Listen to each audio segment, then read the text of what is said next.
Let's get more reaction now to this afternoon's news that the UN Security Council has failed to pass a motion to support a ceasefire in Gaza after Russia, China and also Algeria voted against it. Joining me is Laura Blumenfeld, a former senior policy advisor to the US State Department's Israel-Palestinian negotiating team. Laura, thanks so much for joining us on Sky News this afternoon. What's your reaction to what happened at the Security Council? Because Russia telegraphed its intention to veto this motion, but was also joined by China, and Algeria voted against it too.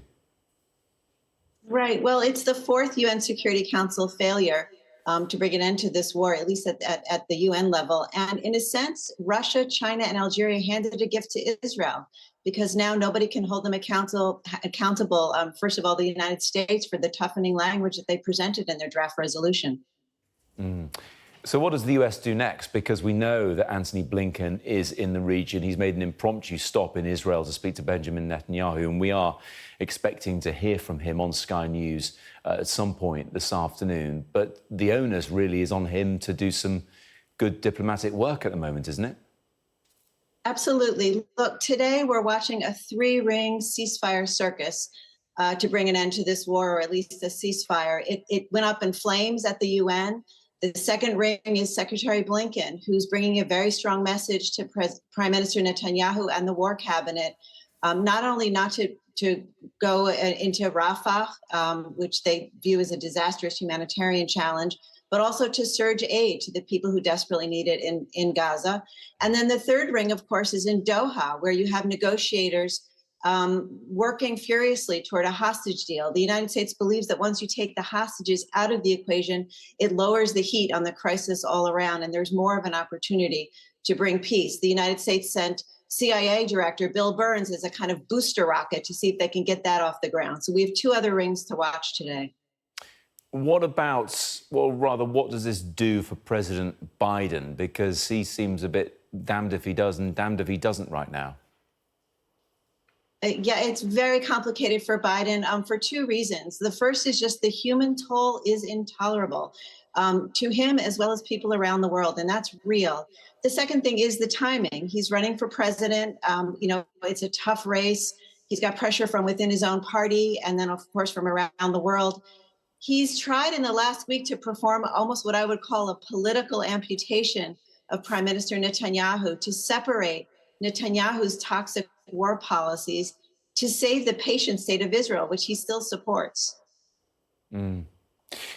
So what do you imagine the next steps are then? Because the other thing that the politicking, if I can call them that, nations will point to is the US's simultaneous support for Israel with military backing and supporting its stated aim of defending itself after the October the 7th attack, simultaneously doing that whilst also trying to get ahead of it in terms of aid and resolutions and a ceasefire, and as you say, trying to take the hostages out of the equation. I mean, they're trying to operate almost independently of one another, these two arms, but it's nigh on impossible, isn't it?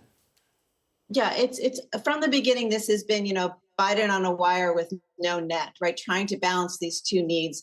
And it must be confusing for the Palestinians on the ground, if they look up to the sky and there are American-backed bombs and then American-backed bags of flour. So yes, it's complicated.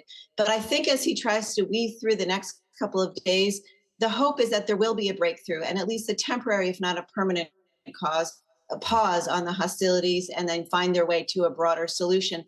The stop in Saudi Arabia by Secretary Blinken couldn't be more important. There are sticks. The United States is hesitant to use those, but the carrot of normalization between Israel and Saudi Arabia could bring this all to a happy conclusion.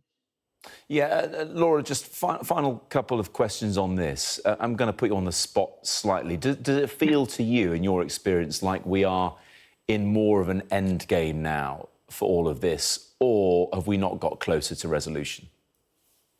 Well, unfortunately, what you hear from as Israelis, from some folks, is they say the real war hasn't started yet, because what they've been focused on is the threat from the north. Hezbollah is actually the larger, what Israelis describe as existential threat. And so they feel like the battle that's been going on in Gaza almost has been a deterrence for what they feel like will be the ultimate showdown, which could happen. Luckily, so far, I think that the United States has done a great job of preventing this and turning into a wildfire that's spread across the region. So a lot of this is up to the United States and its ability to deter Iran's proxies and Iran itself from broadening the conflict. Yeah, that seems to be the elephant in the room at this point in time. It's Iran.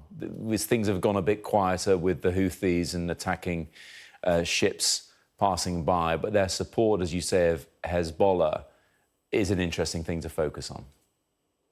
We look at the Gaza war and we think Israel is fighting Hamas. In fact, they're fighting Iran and Hezbollah. That's their real threat, and that's what they seem to be planning for: evacuating civilians from the north and creating contingency plans, emergency plans for that war, which hasn't begun and hopefully never will.